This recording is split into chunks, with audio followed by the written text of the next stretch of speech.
Picture this, December 29, 2006. London, a government employee in Britain's Treasury Department is processing a routine payment.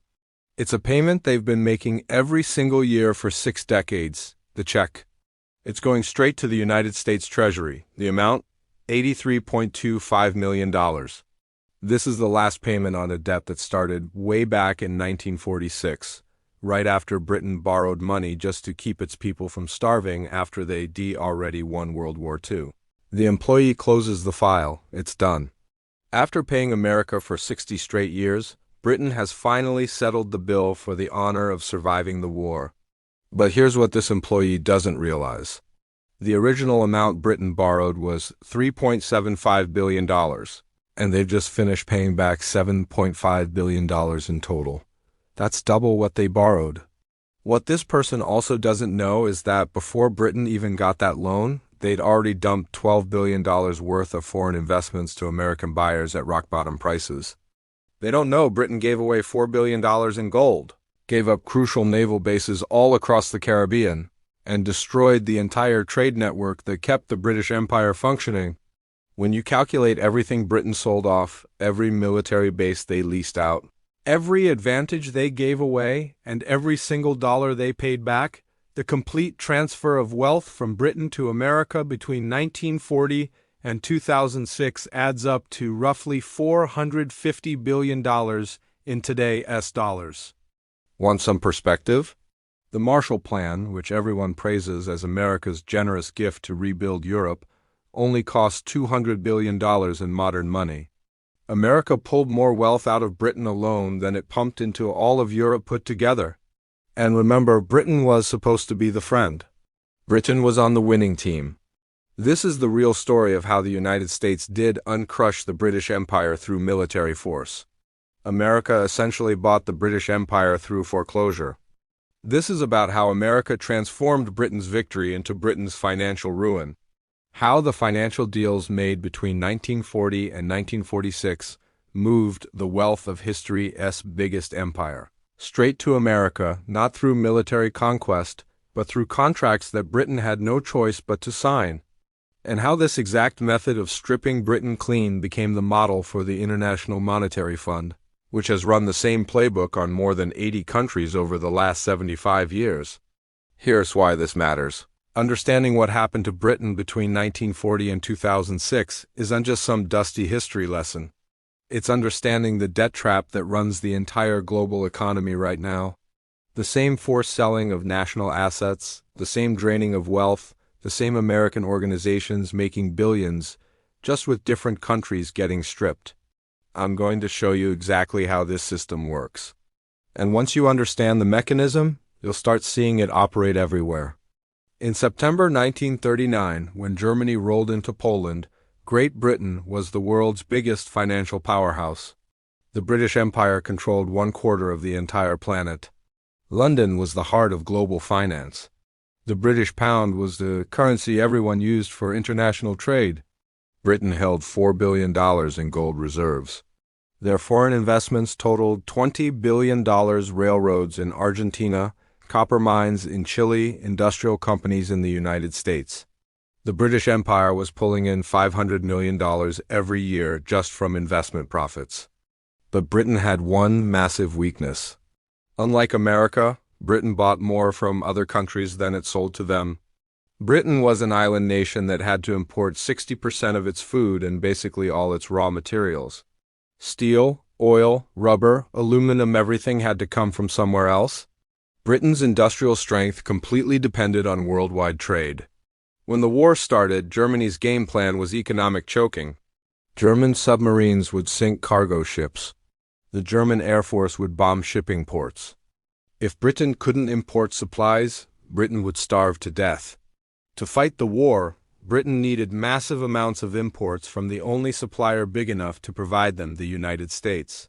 Tanks, aircraft, steel, oil, bullets, food, everything had to cross 3,000 miles of Atlantic Ocean filled with German submarines. But in 1939, America wasn't in the war. The American people wanted nothing to do with foreign conflicts. Congress had passed neutrality laws with a rule called cash and carry. Britain could purchase American supplies, but only if they paid cash up front and moved the goods on British ships. No credit lines, no loans. This created Britain's impossible situation. Britain needed billions of dollars in supplies, but Britain could only pay with gold, dollars, or by selling off assets, and all three had limits. From September 1939 to December 1940, Britain bled wealth at an alarming rate. The British Purchasing Commission placed orders for $4.5 billion worth of goods. To pay for it, Britain liquidated absolutely everything. First came the gold. In an operation called Operation Fish, Britain loaded $2 billion in gold bars onto warships and sent them to Canada, then shipped them to New York to pay American suppliers. It was history's largest physical movement of wealth. Next came securities.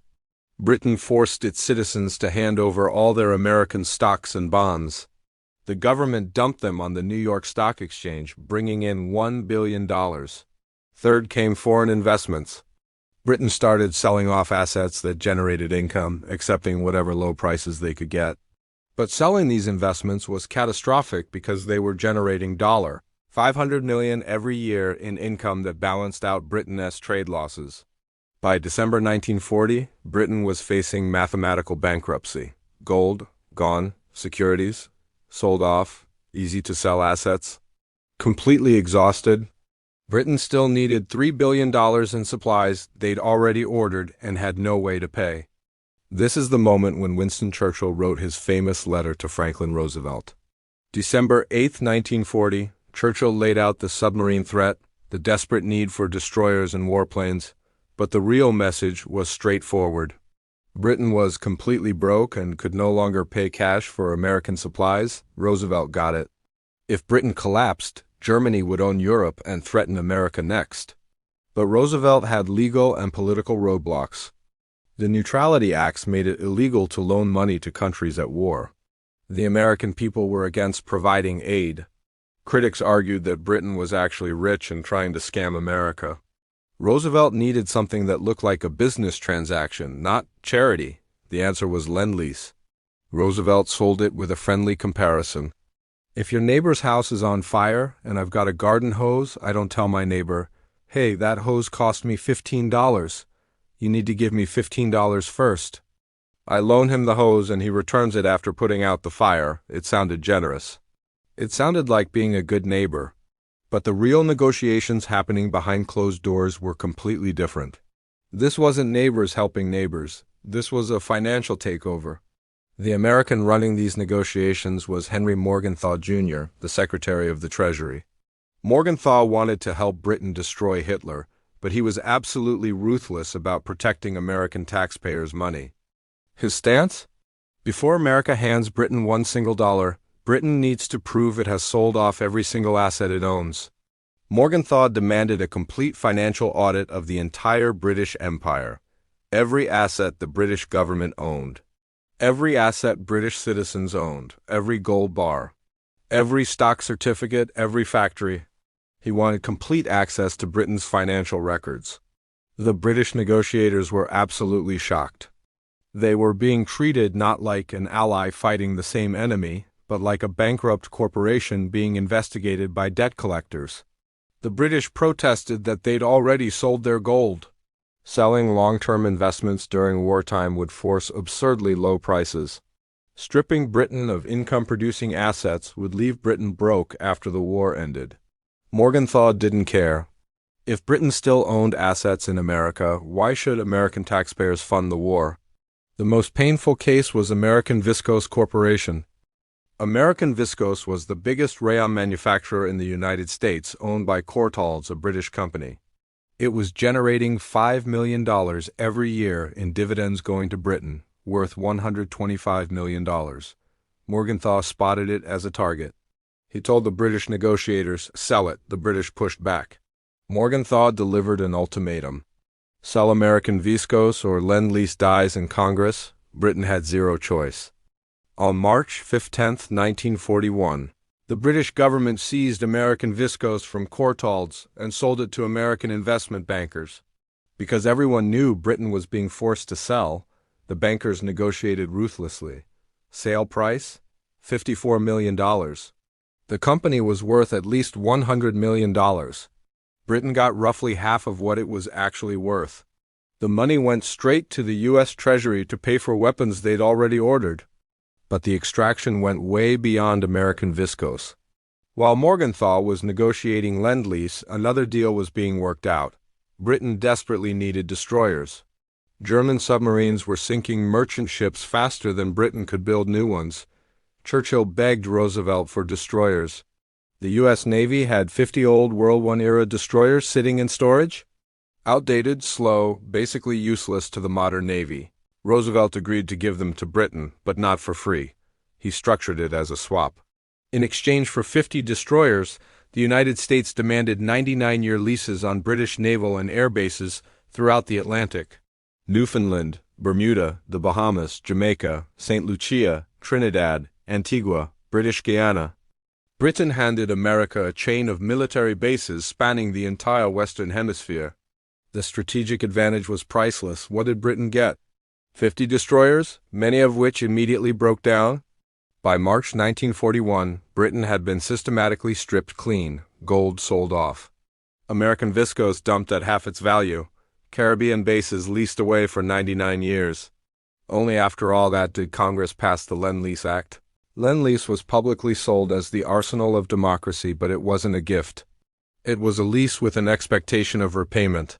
And the agreement included Article VII, a clause that would turn out to be more destructive than any German bomb. Article VII stated that in exchange for Lend-Lease, Britain promised to eliminate discriminatory treatment in international trade after the war. This was diplomatic code for destroying Imperial Preference. Imperial Preference was the economic backbone of the British Empire tariff system that made British products cheaper in empire markets than American products. This protected British industry from better American competition. By signing Article VII, Britain agreed to tear down Imperial Preference after the war ended. It was economic suicide, but the alternative was immediate mass starvation. British negotiators fought hard against it. Churchill overruled them. Article VII was signed. From March 1941 to August 1945, Britain received $31 billion in Lend-Lease aid. This kept Britain alive. Without it, Britain would have been starved into surrender by 1942, but while Britain got aid and fought Germany, America was simultaneously absorbing British wealth and markets. American companies expanded into markets Britain had left behind. While British factories only manufactured weapons, American factories made both weapons and consumer products for global markets. By 1945, the wealth transfer was finished. Britain had sold off $16 billion in foreign assets. Gold reserves had dropped from $4 billion to almost nothing. Imperial Preference was signed away. Strategic bases leased to America for 99 years, and then came August 15, 1945. Japan surrendered. World War II ended. 7 days later, President Truman cut off Lend-Lease. The termination was instant and complete. American ships already sailing to Britain were ordered to turn around. The aid stopped immediately. No transition period. No advance warning, total cutoff. The British government was in complete shock. Britain's economy had been completely restructured for war production. Every factory was making weapons. Britain was importing half its food, all paid for with Lend-Lease dollars. Without those dollars, Britain was instantly bankrupt. John Maynard Keynes, Britain's most brilliant economist, calculated that Britain was facing immediate economic collapse. Food imports would stop. Food rations would be cut to starvation levels. Mass unemployment, social chaos. Britain had one option: beg America for a loan. In September 1945, Keynes, dying from heart disease, sailed to Washington. He had a strategy. He would argue for justice. Britain had fought alone for 2 years while America stayed neutral. Britain had bankrupted itself, saving Western civilization. Therefore, America owed Britain a grant of $6 billion, not a loan but payment for Britain's sacrifice. When Keynes arrived in Washington, he discovered that justice wasn't something Americans were interested in. The war was over. American voters were tired of paying for Europe. Congress was suspicious of Britain's new Labour government and its socialist programs. The Americans offered a loan, not a grant. Amount? $3.75 billion. Barely enough to prevent mass starvation. And it came with conditions specifically designed to destroy British economic independence. The most destructive condition? Sterling convertibility. Within 1 year, Britain had to make the pound fully convertible into dollars. During the war, Britain had created the sterling area. Britain paid empire countries in pounds but didn't let them convert pounds into dollars. This forced them to hold pounds and purchase British products. If the pound became convertible, everyone would immediately dump pounds to buy dollars because American products were superior. The sterling area would fall apart. British exports would collapse. Keynes knew this was a trap. The moment convertibility started, there would be a run on the pound that would drain the loan in weeks. He fought against it. But the alternative was refusing the loan, which meant starvation. Bitterly, the British Parliament accepted the loan in July 1946. It was called a financial. Munich, Britain appeasing America just to survive. Keynes died on April 21, 1946, at age 62, his heart giving out from the stress of trying to save Britain from its supposed closest ally.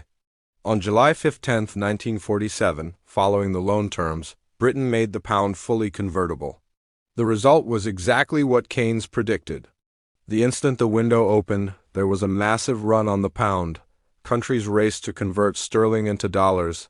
India, Egypt, Australia, Argentina, everyone wanted dollars. The American loans started disappearing.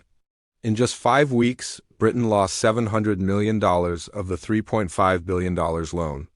On August 20, 1947, only 35 days after convertibility began, Britain suspended it. Britain had burned through nearly 20% of the loan for absolutely nothing. The humiliation was complete, and the financial weakness triggered immediate consequences around the world. In February 1947, Britain sent a telegram to the U.S. State Department. For 100 years, Britain had protected Greek and Turkish independence from Russia, but Britain was broke. The telegram said, "We're out. If you want to stop the Soviets, you handle it." This triggered the Truman Doctrine. America replaced Britain in Greece and Turkey. It was official recognition that Britain was no longer a superpower. In 1949, Britain devalued the pound by 30% from $4.03 to $2.80 overnight. British citizens became 30% poorer compared to the rest of the world. But the final insult was the debt itself. The Anglo-American loan was never forgiven. It was commercial debt with 2% interest. Compound interest over 60 years transformed $3.75 billion into $7.5 billion in total repayment. Every single year for 60 years, the British Treasury wrote checks to the U.S. Treasury. Through good times and bad times, through Thatcher and Blair, the payments never stopped. Final payment? December 29, 2006, 60 years after winning the war. British taxpayers still paying for the privilege of having survived World War II, but the loan payments were just the visible debt. Total wealth transferred from Britain to America, 1940 to 2006. Gold reserves sold off, $4 billion. Foreign investments sold, $12 billion. American Viscose and other companies, $2 billion. Lost income from sold investments, $30 billion over 60 years. Imperial Preference destroyed, $200 billion in lost trade. Strategic bases leased for 99 years impossible to calculate. Loan repayment, $7.5 billion. Total, approximately $30 billion in 1940s dollars. $450 billion in today's money, and who profited? Not the American public-specific American institutions. The investment banks that purchased British assets at fire sale prices. J.P. Morgan and Chase organized the American Viscose sale, collecting fees on every deal. The American corporations that captured British markets while British factories only made weapons. Ford, GM, GE, Standard Oil all expanded globally while Britain was distracted. The American government, which got Caribbean bases projecting power across the Western Hemisphere for 80 years. And most importantly, the architects of Bretton Woods in July 1944. While Britain was still fighting Germany, American and British negotiators met in New Hampshire to design the post-war financial system. The Americans forced through a system that locked in dollar dominance. The dollar would become the world's reserve currency. The IMF and World Bank would be located in Washington, controlled by American voting power. The IMF would impose structural adjustment programs on countries needing loans, forcing them to open their markets to American exports and sell state-owned assets to American buyers. Keynes fought this system. He proposed an international currency called Bancor that wouldn't benefit any single nation. The Americans rejected it. Keynes had no leverage. Britain was bankrupt. The American plan was adopted. The Bretton Woods system, the IMF and World Bank, became the tool by which America would do to dozens of countries exactly what it did to Britain. Between 1946 and 2025, the IMF has imposed structural adjustment programs on more than 80 countries. The pattern is identical to Britain 1940 to 1947. Country faces a crisis. IMF offers a loan with strict conditions. Loan requires selling off state assets, currency convertibility, removal of trade protections. American corporations buy the privatized assets at low prices. Countries' industries can't compete with American imports. Country becomes permanently trapped in debt. Mexico, Argentina, Brazil, Indonesia, Thailand, Greece, and dozens more. Same playbook, same wealth transfer, same American beneficiaries. Britain helped build this system in 1944, not understanding it was the blueprint for its own destruction. By accepting Bretton Woods, Britain legitimized the mechanism that would strip Britain and later dozens of other nations. The irony is incredible. Britain defeated Nazi Germany but surrendered to American financial control. Germany lost the war and was destroyed, then rebuilt with Marshall Plan aid that never had to be repaid. Britain won the war and paid for 60 years. This is the hidden story of World War II. The military history shows Allied victory. The financial history shows American acquisition of global power through systematic asset stripping of its closest ally. Britain came out as a moral giant, but an economic dwarf. Britain had done the right thing, stood alone against Hitler, sacrificed everything to save Western civilization. But the cost was the future. Britain sold the empire to pay for survival. The gold, investments, bases, trading system all transferred to America, not through conquest, but through contracts signed under extreme pressure. And the mechanisms created to strip Britain became standard operating procedure for American economic dominance for 80 years. When you hear about IMF loans with strings attached, you're watching the 1946 Anglo-American loan repeated. When countries are forced to privatize state-owned industries, you're watching American Viscose repeated. When currency crises trigger capital flight, you're watching the 1947 sterling crisis repeated. The British experience wasn't special. It was the template still being used today. Same debt trap, same forced asset sales, same wealth extraction, just different countries being stripped by the same system created in 1944 and 1946. If this revealed to you that World War II's real story was financial, not military, that Britain didn't lose the war but lost its empire, paying for victory, and that the mechanism used on Britain became the IMF playbook used on 80 countries, hit subscribe.